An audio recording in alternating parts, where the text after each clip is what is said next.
আমি বললাম যে প্রধানমন্ত্রীর ত্রাণ তহবিলের ব্যাপারটা আমরা সিরিয়াসলি দেখবো, যে সেটা যদি লোপাট না হয়ে থাকে কিংবা লোপাট হলেও কিভাবে সেটা আপনাদের পুনর্বন্টন করা যায়, এবং আহতদের চিকিৎসার জন্য যেই ট্রাস্ট আছে সেই ট্রাস্ট ঠিকভাবে কাজ করছে কিনা সেটা আমরা মনিটর করবো। এই তদন্ত কমিটি সেখানেও দেখবে যে সেই ট্রাস্ট আপনাদের চিকিৎসা নিশ্চিত করতে পারছে কিনা।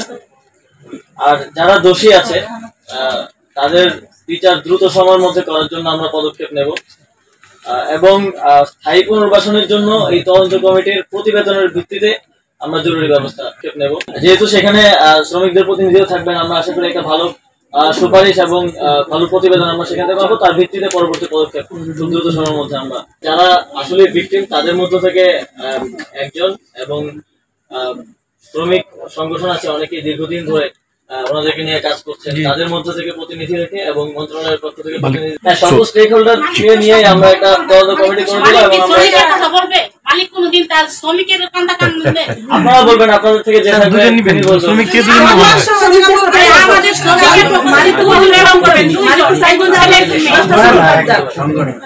সকল স্টেক হোল্ডারদেরকে নিয়ে আমরা একটা তদন্ত কমিটি গঠন করব, এবং খুব দ্রুত সময়ের মধ্যে প্রতিবেদন এর মাধ্যমে বাস্তব চিত্রটা যদি আমরা পাই, সেক্ষেত্রে পরবর্তী পদক্ষেপ, পরবর্তী আমাদের পক্ষ থেকে স্টেপ নেওয়ার ক্ষেত্রে সেটা আমাদের জন্য সুবিধাজনক হবে। শত শত শ্রমিক মারা যায় সাভারের রানা প্লাজা এবং তাজরিন গার্মেন্টসে অগ্নিকাণ্ড আমাদের সামনে জ্বলন্ত উদাহরণ। এছাড়া প্রায় পরিবহন খাতে দুর্ঘটনা, নির্মাণ খাতে দুর্ঘটনা, ম্যানুফ্যাকচারিং খাত সহ সকল খাতেই শ্রমিকদের যে জীবন ঝুঁকি সেটি রয়েছে। আমরা কর্মক্ষেত্রে সর্বোচ্চ নিরাপত্তা নিশ্চিতে কাজ করব, যাতে আর একটি প্রাণও না যায়। আমরা প্রায় বিভিন্ন কারখানা, পোশাক শিল্পে বিনা নোটিশে শ্রমিকদের ছাঁটাই ও বেতন বন্ধের ঘটনা আমরা দেখেছি বিগত সময়ে। যেসব কারখানা, গার্মেন্টস মালিকরা এসবের সাথে ভবিষ্যতে জড়িত হবেন তাদের বিষয়ে শাস্তির বিধান করা হবে। আমরা বাংলাদেশকে আজকে এই এত দুর্নীতি, অনিয়ম এবং হাজার হাজার কোটি টাকা পাচার হয়ে যাওয়ার পরেও যে বাংলাদেশ টিকে আছে, আমরা যে এখনো ব্যাংকরাপ্ট হই নাই, তার অন্যতম একটা অবদান হচ্ছে বাংলাদেশের শ্রমিকরা। বাংলাদেশের লাখ লাখ শ্রমিক, আপনারা যারা এত ঝুঁকি নিয়ে এত পরিশ্রম করে আসলে দেশটাকে ধরে রেখেছেন, সেজন্য আপনাদেরকে আবারও ধন্যবাদ জানাই। এবং আপনাদের প্রতি যারা এই দেশকে টিকিয়ে রেখেছে প্রকৃত অর্থে, তাদের জন্যই এই নতুন বাংলাদেশ কাজ করবে। এই নতুন বাংলাদেশ যারা ধনী তাদেরকে আরো হাজার হাজার কোটি টাকা ধনী বানানোর জন্য কাজ করবে না, যারা মূলত দেশকে রক্ষা করছে, দেশকে বাঁচিয়ে রাখছে, দেশের অর্থনীতিতে অবদান রাখছে, তাদের জন্যই আমরা কাজ করব।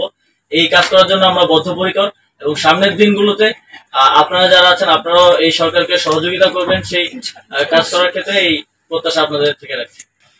গত আওয়ামী লীগের আমলে আপনাদের ক্ষতিগ্রস্তদের এবং যারা নিহত হয়েছেন তাদের পরিবারের জন্য যে ব্যবস্থা নেওয়া হয়েছিল, তা কতটুকু সুষ্ঠুভাবে বাস্তবায়ন করা হয়েছে এবং বাস্তবেই আপনারা কতটুকু তার উপকার পেয়েছেন কি পান নাই, সে বিষয়ে তদন্ত করার জন্য আমরা একটা তদন্ত কমিটি গঠন করব, এবং বাস্তব চিত্রটা সেই তদন্ত কমিটি রিপোর্টের মাধ্যমে তুলে ধরবে।